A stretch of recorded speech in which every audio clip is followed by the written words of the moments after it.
పేదలకు గృహాలు నిర్మించాలని రాష్ట్ర ప్రభుత్వం నిర్ణయం తీసుకుంది. అలాగే పేదలకు గ్రామీణ ప్రాంతాల్లో 3 సెంట్లు, పట్టణ ప్రాంతాల్లో 2 సెంట్లు నివాసన స్థలాలు మంజూరుకు నిర్ణయించింది తెలియజేసేందుకు చాలా సంతోషిస్తున్నాం. 2014-2019 వరకు జిల్లాలో ఇల్లు నిర్మించుకున్న లబ్ధిదారులకు పెండింగ్ ఉన్న బిల్లులకు సుమారు 49 కోట్ల రూపాయల బకాయిలను చెల్లించేందుకు ప్రభుత్వం విధి విధానాలను రూపొందిస్తుంది. జిల్లాలో టిడ్కో ద్వారా 529 కోట్ల నిధులతోటి 7,228 ఇళ్లను 5 ఏళ్ల క్రితమే నిర్మించగా 3,582 ఇళ్లను లబ్ధిదారులకు అందజేయడం జరిగింది. మిగిలిన ఇళ్ల రిజిస్ట్రేషన్, మోర్గేజ్ పూర్తి చేసి త్వరలోనే డ్రైన్లు, తాగునీటి సరఫరా తదితర అన్ని మౌలిక వసతులతోటి లబ్ధిదారులకు అప్పగిస్తాం. కాకినాడ పర్లోపేట సైట్ బిలో మరో 904 ఇళ్లని ఇచ్చే డిసెంబర్ నాటికి నిర్మించి లబ్ధిదారులకు అందజేస్తాం. నిత్యావసర సరుకుల ధరల పెరుగుదల భారం తగ్గించేందుకు జిల్లా వ్యాప్తంగా 37 ప్రత్యేక కౌంటర్లు ఏర్పాటు చేసి ప్రజలకు నాణ్యమైన బియ్యం, కందిపప్పును తక్కువ ధరలో అందుబాటులో ఉంచాం. జిల్లాలో ఈ ఖరీఫ్ సీజన్ పంటల సాగుకు 4,251 కోట్ల మొత్తాన్ని పంట రుణాలకు గాను, 2,425 కోట్ల మొత్తాన్ని టర్మ్ లోన్లు గాను రైతులకు అందించేందుకు నిర్దేశించుకున్న లక్ష్యానికి కానీ ఇప్పటివరకు 3,961 కోట్ల రూపాయల మేరకు రుణాలు కల్పించింది. కౌలు రైతులకు 59 కోట్ల మొత్తాన్ని రుణాలుగా అందించాం. ఇటీవల కురిసిన భారీ వర్షాల కారణంగా నష్టపోయిన రైతులకు 80% రైతుపై 100 క్వింటాళ్ల విత్తనాలు సరఫరా చేస్తున్నాం. PM కిసాన్ పథకం ద్వారా సంవత్సరం తొలి విడతగా జిల్లాలో 125,850 మంది రైతు కుటుంబాలకు ఖాతాలకు 25 కోట్ల 17 లక్షల పెట్టుబడి సహాయాన్ని గత జూన్ నెలలో అమలు చేస్తూ ఉన్నాం. పంచాయతీరాజ్ వ్యవస్థను బలోపేతం చేసేందుకు రాష్ట్ర ప్రభుత్వం 3 కీలక నిర్ణయాలు తీసుకుంది. వీటిలో మొదటిది గ్రామ పంచాయతీలకు ఆర్థిక పరిపుష్టి, సర్పంచ్ వ్యవస్థకు గౌరవం పునర్ప్రతిష్ఠించడం, నిధులు కొరత ఉన్న కొద్ది నిధులను గత ప్రభుత్వం ఇతర అవసరాలకు మళ్లించడం కారణంగా గ్రామ పంచాయతీలకు ప్రజలకు కనీస సౌకర్యాలు కల్పించలేని దినస్థితికి చేరాయి. ఆ పరిస్థితిని చక్కదిద్దే దిశగా తొలి అడుగు నేటి నుండే ప్రారంభించాం. జాతి సగర్వంగా చెప్పుకునే గణతంత్ర దినోత్సవాలను నిర్వహించేందుకు గత 34 ఏళ్లుగా చిన్న పంచాయతీలు కేవలం 100 రూపాయలు, పెద్ద పంచాయతీలకు 200 రూపాయలు మాత్రమే ఇవ్వడం జరుగుతోంది.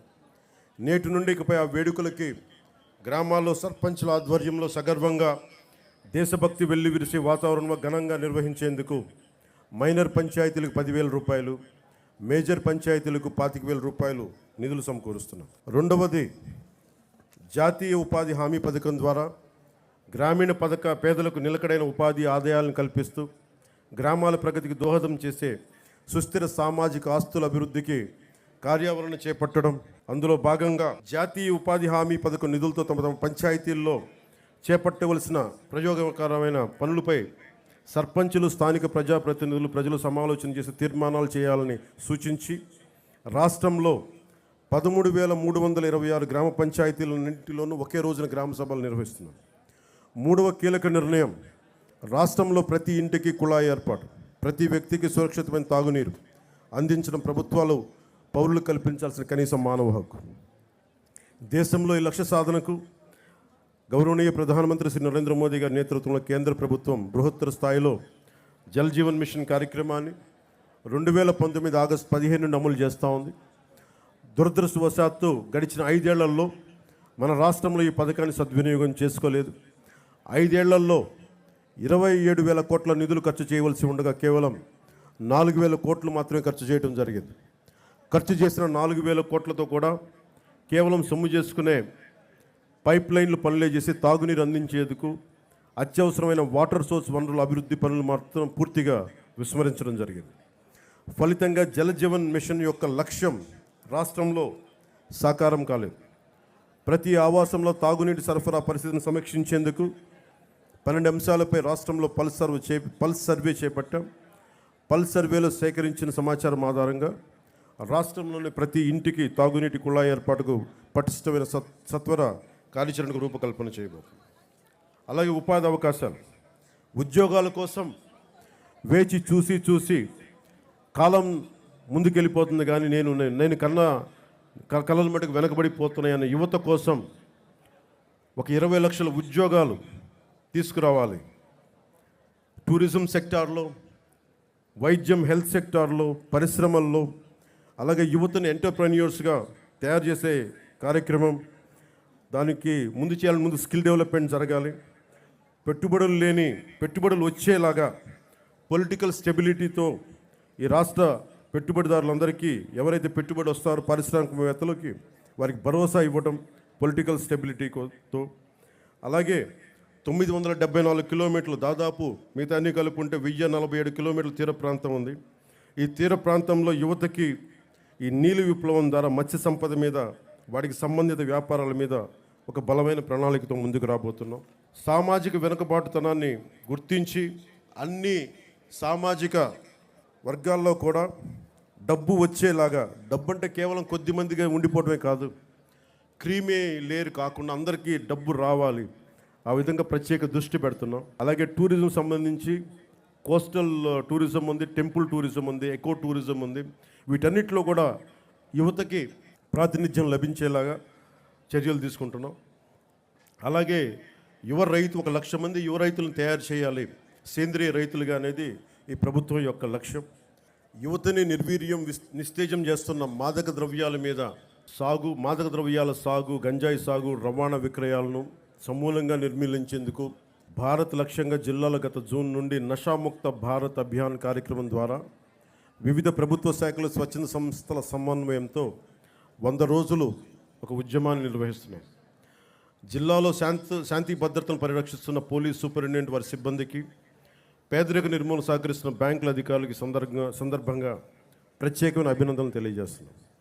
గత ప్రభుత్వంలో చాలా క్షీణించిపోయింది. మన ఉమ్మడి కర్నూలు జిల్లాలో 10 ఏళ్ల పాపని, పూర్తిగా 18 ఏళ్ళు రాని పిల్లలు, 14 ఏళ్ళు 13 ఏళ్ళ పిల్లలు మానానికి భంగం కలిగించేలా ఎలా ప్రవర్తించారో మనందరికీ తెలుసు. 14 ఏళ్ళ సుగాలి ప్రీతికి, స్కూల్కి వెళ్ళిన సుగాలి ప్రీతి తిరిగి ఇంటికి రాలేదు, శవమై తిరిగి వచ్చింది. ఎటు చూసిన గత ప్రభుత్వ కాలంలో లా అండ్ ఆర్డర్ చాలా బలహీనపడిపోయింది, నిర్లక్ష్యం చేయబడ్డాయి విల్ఫుల్గా. ఈ ప్రభుత్వం లా అండ్ ఆర్డర్ని చాలా బలంగా తీసుకుంటాం. ఇక్కడ లా అండ్ ఆర్డర్ సరిగ్గా లేకపోతే పెట్టుబడులు వచ్చినా కానీ వెనక్కి వెళ్ళిపోతాయి.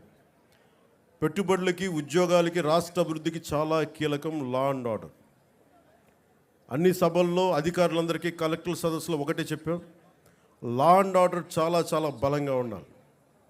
ఒక ఆడబిడ్డ ఇంట్లో నుంచి బయటికి వెళ్ళి క్షేమంగా తిరిగి ఇంటికి వెళ్ళాలి. ఆ స్థితిలో ఉండాలని మేము కోరుకుంటా ఉన్నాం.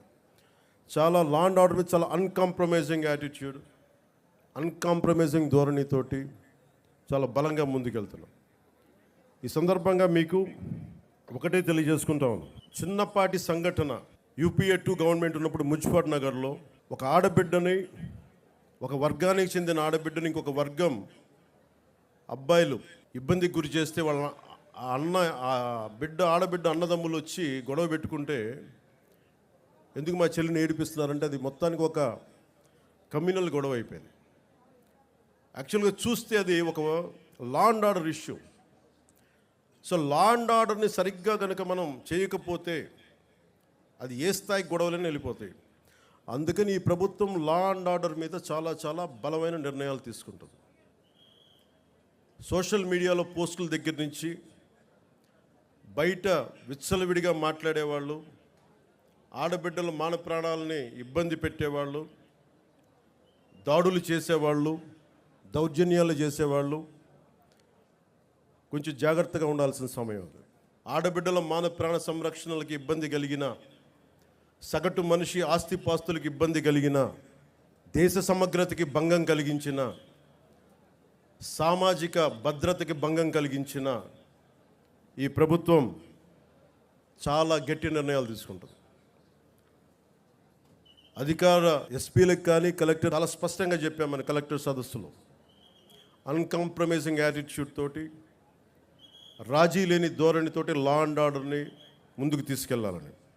ఈరోజు రాష్ట్రం లోతుకెళ్ళి చూస్తే, గతంలో కూడా తెలుసు, లోతుకెళ్ళి చూస్తే ఏ స్థాయిలో ఆర్థిక వ్యవస్థ ఉందంటే చిన్న భిన్నం అయిపోయింది. వేలాది కోట్లు, 4,000 కోట్లతోటి పంచాయతీరాజ్ మేము జల్ జీవన్ మిషన్కి నిర్మించామని చెప్తే పైపులు వేశారు కానీ ఆ పైపులకి సంబంధించిన వాటర్ సోర్స్ ఇవ్వలేదు.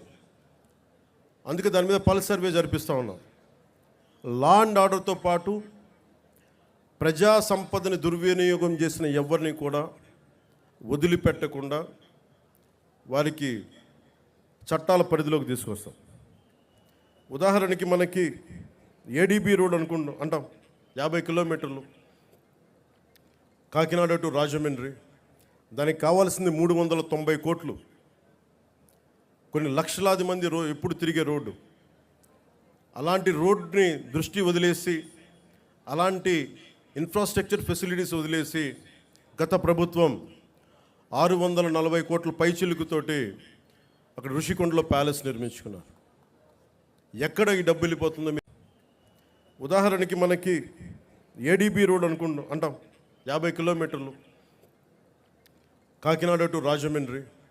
దానికి కావాల్సింది 390 కోట్లు. కొన్ని లక్షలాది మంది ఎప్పుడు తిరిగే రోడ్డు.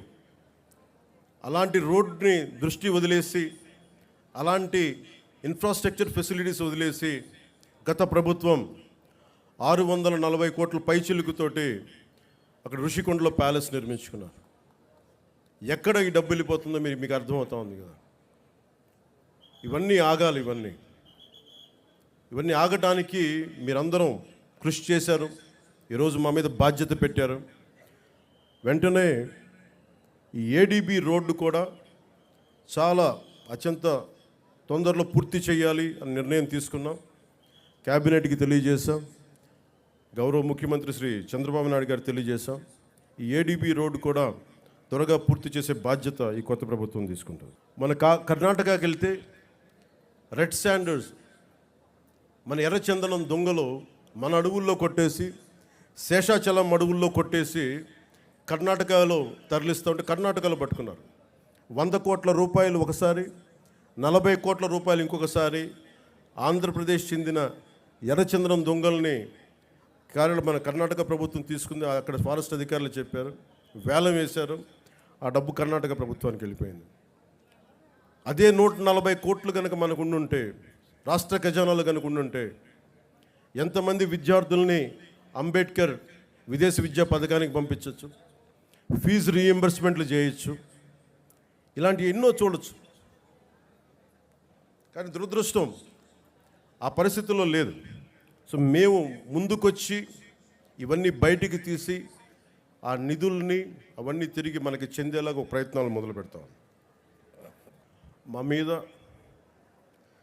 చాలా బలమైన బాధ్యత పెట్టారు మీరందరూ. ఆ బాధ్యతని చాలా జాగ్రత్తగా బరువు బాధ్యతలతోటి ముందుకు తీసుకెళ్తాం. నేను డిప్యూటీ ముఖ్యమంత్రిగా ప్రమాణ స్వీకారం చేస్తున్నాను. నాకు కొన్ని పరిధిలోనే మాట్లాడాల్సిన అవసరం ఉంది.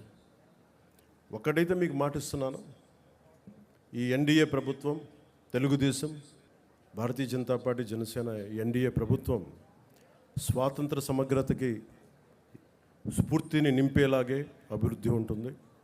భావితరాల కోసం మేము అండగా నిలబడతాం. ఒక దేశపు సంపద నదులు కాదు, అరణ్యాలు కాదు, ఖనిజాలు కాదు, కలల ఖనిజాలతో చేసిన యువత. ఆ యువత కోసం పెద్ద ఎత్తున మన బాధ్యతతోటి పెద్ద ఎత్తున కార్యక్రమాలు చేపడతాం. ముఖ్యంగా విభజన సమయంలో ఈస్ట్ బెంగాల్ డివిజన్, ఒక రాష్ట్ర విభజన జరుగుతుందంటే దేశంలోని నాయకులందరూ ముందుకొచ్చారు, ఆప్ చేశారు బెంగాల్ డివిజన్. అదే ఒక దేశం, భారతదేశం పాకిస్తాన్గా విడిపోతుంటే నాయకులందరూ కామ్గా అయిపోయారని సర్దార్ వల్లభాయ్ పటేల్ గారిని అడిగితే వల్లభాయ్ పటేల్ గారు ఒకటే చెప్పారు, మేము పెద్దవాళ్ళం అయిపోయాం, అలసిపోయాం, శక్తి లేక, పోరాట శక్తి లేక కామ్ అయిపోవాల్సి వచ్చింది అనేది అది ఆయన చెప్పింది. సో వచ్చే తరాన్ని సిద్ధం చేయడం చాలా చాలా అవసరం. మొన్న ఇస్రోకి వెళ్ళి షార్ సెంటర్కి వెళ్తే కూడా అక్కడ శాస్త్రవేత్తలు చెప్తా ఉన్నారు, వచ్చే 10 సంవత్సరాల కోసం లీడర్షిప్ని తయారు చేయడం కూడా ఇస్రో సాంప్రదాయంలో ఒక భాగం అని. వచ్చే తరం 2047కి కొత్త నాయకులు తయారు చేయడం కూడా చాలా అవసరం ఉంది.